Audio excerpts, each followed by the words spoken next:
How hard is it to win on the road? That's just the first question I want to know. It seems like it's like that was the Lions Super Bowl. They're coming off the hard knocks. They're jacked up and everything. Their first sellout since 2019. Like when you're in there and you're on the road, I don't care if you're the most superhuman athlete ever. Like you still have to get a little bit of butterflies before games.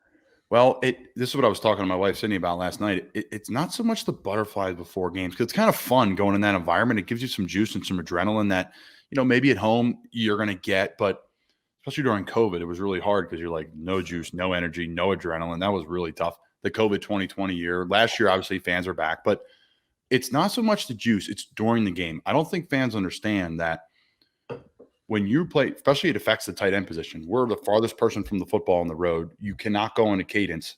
So you have to peek the ball out of the corner of your eye, and then you have to go execute your job. So the highest paid man on the team is usually someone who lines up outside of you, TJ Watt, Hassan Reddick, who you name them, Khalil Mack, Bosa, right? They're all right there. For us, Brian Burns, like we have tons of studs. So like you're looking inside at the ball, and then you got to go reach that guy because you're running outside zone behind you, or you have to take the right pass set. So if you miss by like 6 inches in the NFL, like it's a catastrophic play. Like my worst NFL game was actually against the Eagles last year, and that was devastating for me because I'm from there. I want to put a solid game down. We had 20 people in town, maybe more. I knew probably 50 people at the game, and I missed my aiming point by 2 inches on the backside of a cutoff against Barrett. He threw me down. Sam Darnold took off, right? And everyone's like ripping Sam, but it's like, no, they should be ripping me. Like I missed my block.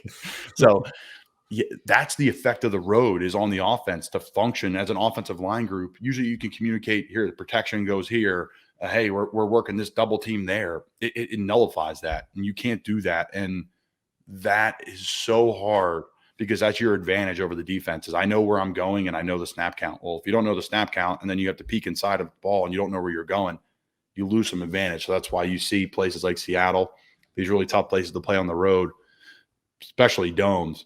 They're just debilitating for offenses. It's not that guys don't want to perform.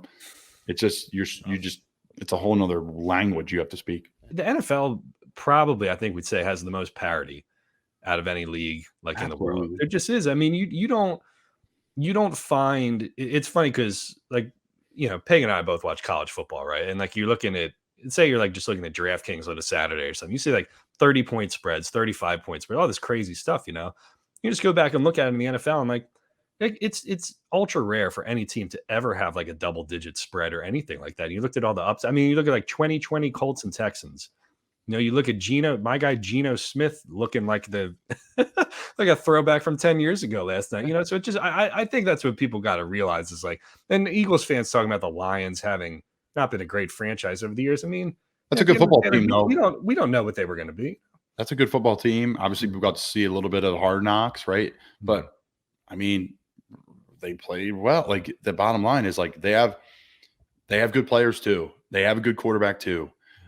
They have good offensive linemen too. One of them used to play for the Eagles in Vaitai, right? Like they have an edge rusher. They have corners. They like so, and I think a lot of it's changed over the years. The parity's become better, and I think the NBA's affected that. The NBA has affected everybody with the player movement, and I want to go here and I want to go there. Like it's affected the NHL. I'm a huge Flyers fan.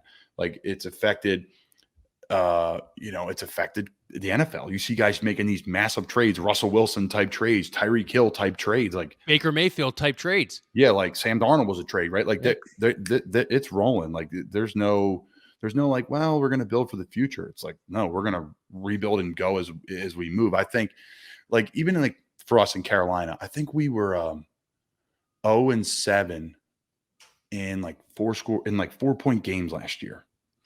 Like, imagine if you win half of them, we go 500, right? And then all of a sudden you're it's a whole, Carolina Panthers, Matt Rule, it's a whole different thing. Yeah. But like, again, that's why I always defend Coach Rule. It's like, well, I missed my block. Like, is that on Coach Rule? Like, everyone rips him, right? Or rips other people. Like, no, it's really on me, or it's on one of my teammates who did. Like, at the end of the day, like the coach is going to do what they can to get you prepared, but you have to go execute as a player.